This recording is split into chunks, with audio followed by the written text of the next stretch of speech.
video we're going to learn about Webpack loaders and plugins. In the previous video we discussed about setting up Webpack for your project and Webpack dev server. So if you haven't watched them already, I suggest you go back and watch them. There are blogs available as well. You can read them if you don't want to watch it. So that will help you as well. So it's just a continuation of the same series. Okay, brilliant. So what are loaders basically? So loaders enable us to bundle the static assets, and they tell Webpack how to interpret and translate files. Okay, so for example, as you understand that Webpack understands JavaScript, so if you want to bundle your CSS file or CSS codes, how would you do that? So for that you would require loaders. Okay, if you have images, since Webpack understands JavaScript only, if you want to include images in your project and bundle them, then you would require plugins, the loaders for them as well. Okay, so we already have a server set up. Let me just run it. So just to recap what we have here, so we have a directory called Webpack app. We have already installed Webpack into it. In the previous videos we have index.js file and the source file, where we're just calling a function which console log test something, or just test for that matter. Okay, and we have the Webpack configuration file. Okay, and here we are going ahead and putting the entry point as index.js, which is in the source directory, and output as main.js inside of the disk directory. And we are using the Babel loader for converting the ES6 into ES5 so that it can be run on all browsers. Okay, and then we are using the HTML Webpack plugin so that when we run the dev server, it actually creates an index.html file, and it includes a bundle file inside of it, and that's what will be served onto the port given by Webpack dev server. Okay, just to recap on that. Okay, now let's begin. So let's say that we have a style sheet. Okay, so let's create one. Style.css. Okay, and let's add some CSS. Let's say body, put a background color, let's choose cornflower blue. Okay, and we have index.js. Let's import this file. Import styles from style.css.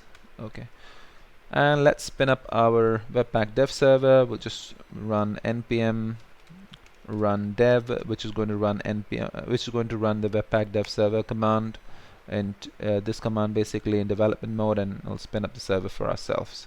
So this is running on port 8080. You see it says module parser failed, unexpected token. You may need appropriate loader to handle this type of files. You can clearly see that we have written CSS, but Webpack is not able to understand that because it understands JavaScript. So you do need a loader in order for you to render this into JavaScript, and basically convert this into JavaScript. Okay, so what do we do? Let's see. Okay, so we have basic loaders like style loader, CSS loader, Sass loader. We're already using Babel loader, post CSS loader, file loader, and URL loader. What we're going to be using now will be style loader and CSS loader. So let's just install them. I'm going to stop the server and just run npm install -d to save it as dependency in your project, and just do style loader and CSS loader. Okay, let's install it. Okay, won't be a minute. Great, it's been installed. Okay, great. Now all we have to do is go to our Webpack config and add these. Okay, so how do we add it? Let's just check. Okay, so inside of the rules we add another rule. So we add different rules for different loaders basically. whenever the Webpack is run, it runs its default rules, okay, and before running default rules, it runs your rules. It checks if you are overriding any of the defaults rule or not. If you are overriding like these, then it will go ahead and override those rules and then continue with the default rules for the rest of it. Okay, so first is a test, and we're going to check for CSS file, so .css extension. Okay, so this is regex. This will check for any file matching .css extension, and then we're going to use we'll put an array because we want to put two loaders. So style loader, okay, put a comma here, and CSS loader. Okay, brilliant. So that's what we've done. Okay, so now I think this should work.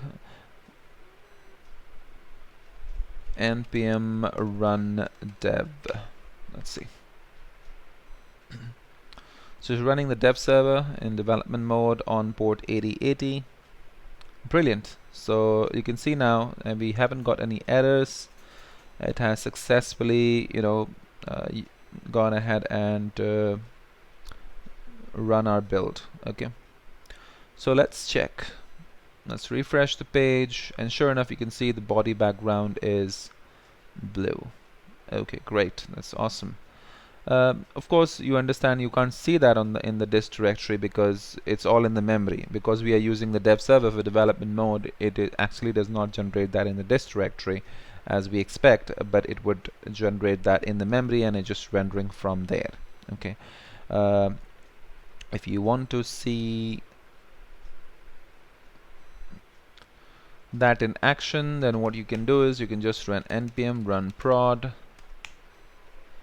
which is going to run the Webpack command instead of Webpack dev server.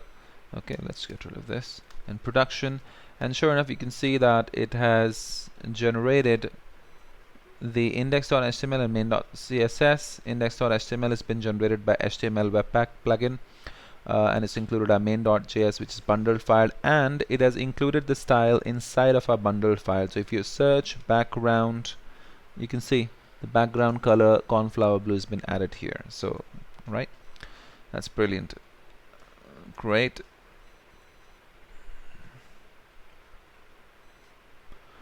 One thing that's important to be noticed, guys, is that if you check a configuration file, why was the need of including two loaders? I mean, couldn't we have just done with this CSS loader? Why do we need style loader, or vice versa? The reason for this is because each of this is required for a certain reason. Okay, when Webpack starts looking for loaders, it goes from right to left instead of left to right. So what's going to happen is CSS Loader is going to look for any file matching .css extension and is going to convert the CSS into JavaScript array. Okay, and once it converts into array, then it will go ahead and pass that to style loader. Okay, and the style loader is going to convert the array form of JavaScript into the JavaScript module that can then be included into your bundled file. So that's why that's needed. So if, for example, if you had any files with less extension, then you might want to add the less loader. Okay, install the less loader and then add it here. So again, it's going to go from right to left. So less loader, what this is going to do is any file that is with the less extension is going to convert into CSS, and then CSS will be consumed by CSS loader, which will then convert it into JavaScript in the array format, and this is going to convert this into the this will be passed to the style loader, which will then convert it into JavaScript module. Okay, so let's just remove this. Let's get back to what we were doing. Okay, guys, now let's add some content also over here in the index.htmls. How do we do that? Of course, we don't have access to the index.html because it's in the memory when we are accessing it on the web on the dev server. Okay, so what we can do is basically what's happening basically is it's taking whatever is there in the index.js and it's including that into the index.html file, which means whatever changes we make here will be reflected here. So let's do that. Instead of this function, what we're going to do is we'll create another function. I'll say add button. Okay, and this is the arrow function. Okay, and let's say button is equal to document dot create element. Okay, and we name it as button. So this is just JavaScript function create element, which creates an element with button. Okay, a button element basically. Okay, and then we add some text to it. So button dot text content. Sorry, text content is equal to click me. Okay, and let's just add that to the DOM. So document dot append child. I'm just going to add this button.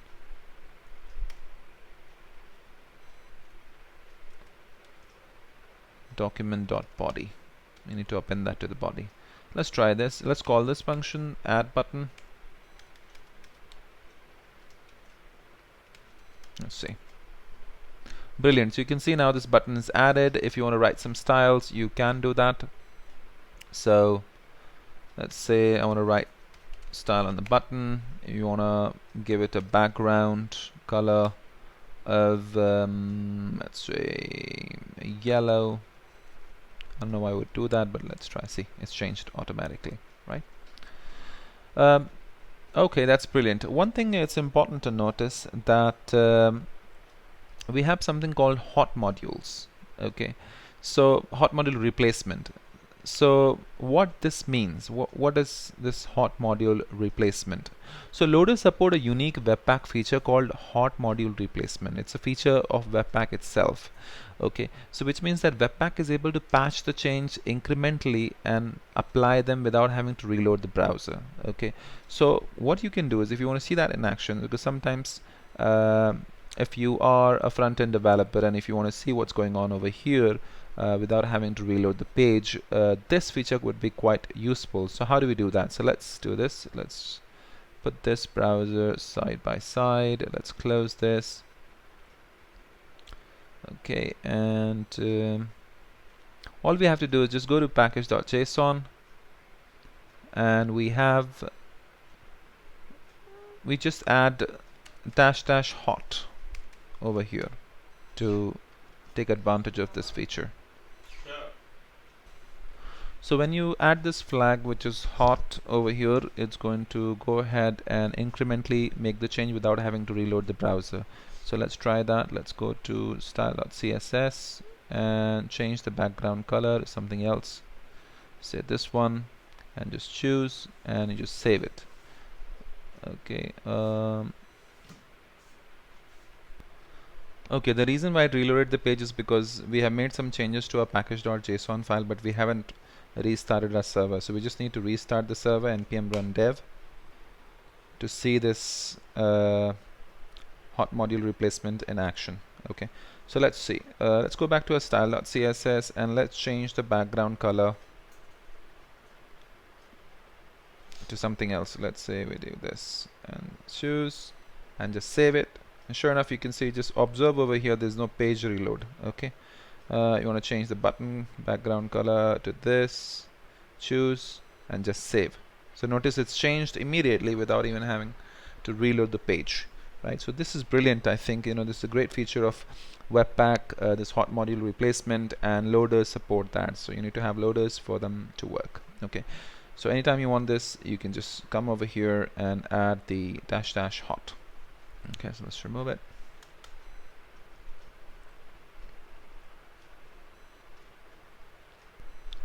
Okay guys, so I think this video is getting too long, and you know, we can cover the plugins into the next video. Okay, so we'll end this video over here and let's cover up the plugins part in the next video. Okay, so I hope you did like the video. If you did, please do like my video. You can comment for any questions, you can subscribe my channel, and you can follow me on Medium as well. Okay, so see you in the next video. Take care. Bye bye.